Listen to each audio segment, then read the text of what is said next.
Жамбыл Жабаев ақын, жырау, жыршы, Қазақстанның ең танымал ақындарының бірі.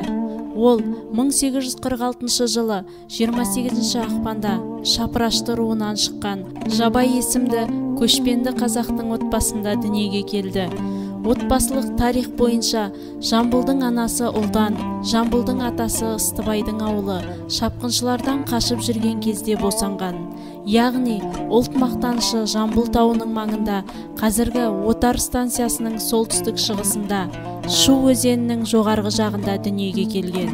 Сөйтіп баланы таудың құрметіне орай Жамбыл деп атады. Жамбыл домбыра ойнауды ерте жасынан үйренді. Тіпті кейін оны ақын құрдастарының арасынан ерекшелей бастады. Жамбыл атақты ақын Сүйінбайдың шәкірті болды.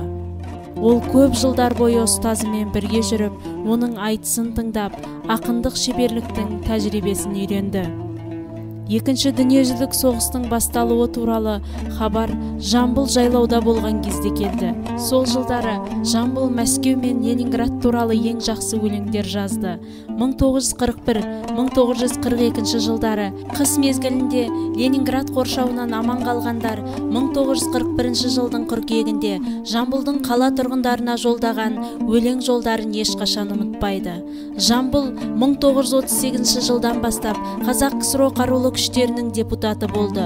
Өлең жырларымен көптеген елге танылып, артына баға жетпес асыл мұра қалдырып кеткен жыр алыбы Жамбыл атамыз 1945 жылы 22 маусымда 100 жасқа толуына бірнеше ай ғана қалғанда дүниеден озды.